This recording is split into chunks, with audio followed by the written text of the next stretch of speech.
one particular brilliant audience member says that the Ghost, as in Ghostwriter, which stars Ewan McGregor, Piers Brosnan, and the late Helen McCrory, addressed the issue of a supremely well-placed source, in this case being the former PM and wife, possibly being in the pocket of the US intelligence, having made that contact during university years. Fabulously plotted, raises realistic questions. So you're not alone in this, Martin. Do you feel comforted by that or a bit scared?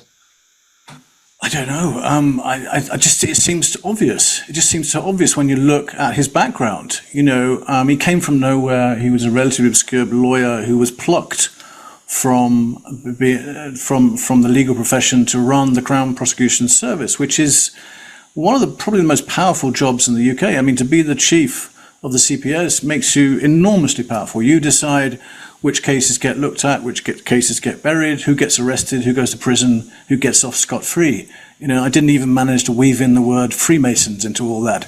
You know, so he got that job, you know, because it was Labour politics, it was the Labour elite which put him there. But if you look at his career from that moment onwards, he was really serving a Conservative government under David Cameron and the White House during the Obama period, and doing their bidding for him almost from day one. Almost immediately he did something which shocked everybody. During an austerity period where there were cuts all over the place from the CPS, he created an international network of British lawyers who were sent all over the world, lots of poor countries, global south countries, Middle Eastern countries, to advise, to liaise and to mentor regimes on immigration, terrorism and so forth.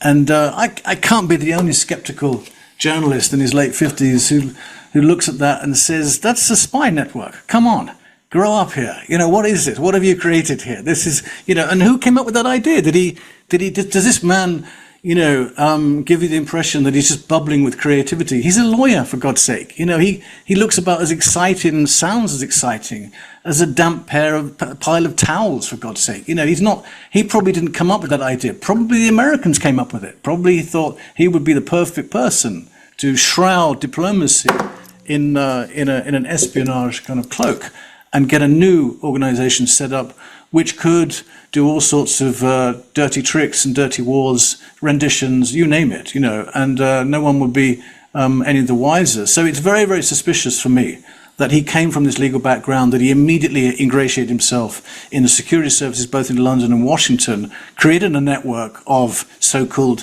diplomats around the world, British lawyers.